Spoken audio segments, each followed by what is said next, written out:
Hi, I'm Vanchika from White Falcon Publishing, and today I am with Arvind sir to discuss about his book, The Strongest, The Fittest, and The Big One, which is a wonderful book. Before I introduce the book, I would like to introduce you the author, as the book says about him.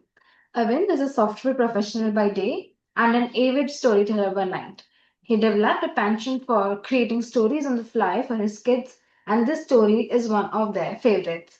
I'm so glad you wrote this for your kids, but I'm so glad that it turned out for audience like us, for audience that would love to read this book. So, this whole idea of big bad as a monkey, how did that idea strike you in your mind? So, firstly, thank you, Vanshika, and the entire White Falcon team for helping me bring this to life, right? It was just a story I was telling my kids. And when I thought about bringing this book and writing it, yours popped up, and I think we had a really smooth experience. And thanks to you brought up the illustrations, so thanks to Philip, who did the illustrations. He's done a wonderful job. So, the Big Bad Monkey is more of the entire story flows through as a cooked up thing when I was telling my kids, either during breakfast or dinner. And when I cook up these stories, they just need to have a surprise element or a shock element kind of a thing where it keeps the kids engaging. So it was more there. It was completely imagined. It wasn't inspired by anything as such. It's just completely imagined. Right. So, there was no sort of your childhood memories that were attached to it. I mean, something that your mother or father. Thank God I didn't have a big bad monkey experience in my childhood. But yeah, no, there was not. I wouldn't put it to a specific incident or an experience as such. Right. It was more to say, it was more to figure out what would form a slight twist that will keep kids engaging. Yeah. Right. So, this book is obviously for children. Yeah. But I'm sure you have tried to keep it very engaging, and it is very engaging. What is that one element that you feel in the book is very, very engaging for whoever who reads? I think the repetitions of some of the way the monkeys collectively speak, right, is fun, right? And it relates because kids already know what's coming and what they're going to say types in some.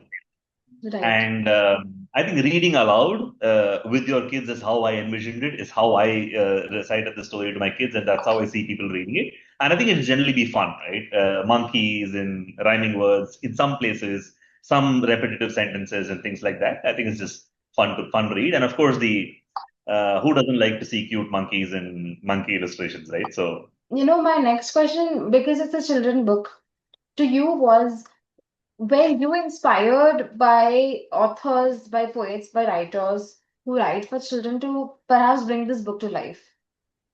oh, several. I love reading Julia Donaldson's books. My kids take it Gruffalo, Snail on the Whale. There's just an umpteen number of Julia Donaldson books that I love.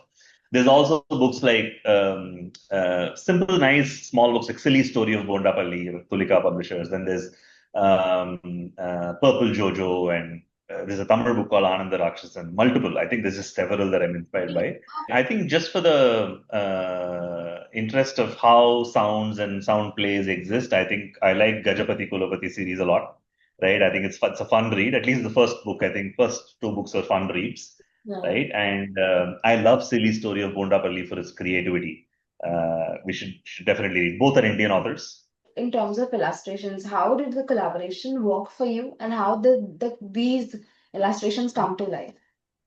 Yeah, I think Philip Satyaraj, who's done the illustration, is actually an art teacher, and he's just fabulous. And when I thought I should do this, and he was like, you should write your story down, and we can figure out the illustrations." I'm like, "Oh, brilliant!" So when I asked him, he was really happy to do it, and I think we went back and forth a little, but the illustrations were purely his idea based on the text, and then I gave him some feedback based on it. But in general, if you look at the monkeys, it's like a group of bunch that are there, and they all live together. And I think the number was, to be very, very honest, it was random, but it sounded like a big bunch, big happy bunch. That was the envision. That was how it was envisioned. So that's where it came from. Out of the 20 monkeys that you have mentioned in the book, which one is your favorite and why? So I think the oldest one in the bunch is actually street smart, slightly wise, and because they're overall all a whole lot of cackling bunch who just in a chorus and want to do everything together. I think the oldest and probably the youngest stand out a little, and I think the oldest is my favorite, I would say. Were these monkeys characterized and made in a way that your children like to read about specifically? No, no, no, no. I do agree my kids are very monkey-like, but then no, I wouldn't say their behavior and having fun, but and jumping around. But no, it was not based on these kids. It was all on the fly as we discussed. But yeah. What do you hope children or adults take away from Monkey's decision, trusting rumors versus taking risks? Just have fun. Don't bother taking away anything. Did every monkey have a distinct voice or they were a more collective crowd? Majorly a collective crowd, but the oldest and the youngest do have a slightly different voice than the others. How did you choose the setting of the jungle village? Was it realistic or imagined local? Mostly imagined, but I would say inspired by some jungles in Madhya Pradesh like Pench and Kanha, which I went to. But yeah. If you were one of the monkeys, which one would you be? I think I like this, the oldest, which is slightly street smart and You're sort of sort of one, like, the oldest. yes, yes. You could bring the big bad monkey to life. What role would it play in real life, a hero or a trickster? Oh, definitely a hero. I'm a sucker for happy endings so and happy movies, so it's definitely a hero. Who would you cast as the hero monkey? Which actor? So I think the hero monkey probably is the most character would be the oldest here in a way, and I would love to play it, but nobody would see it probably. So probably Master Shifu in Kung Fu Panda. His fight of street smarts, otherwise. While we wrap up our rapid fire, my question to you is what do you intend to write next? So the next one is actually a one more story I cooked up for my kids that I have in mind that I started writing. It's again an animal adventure. So hopefully that will see the light as well in the next months, few months.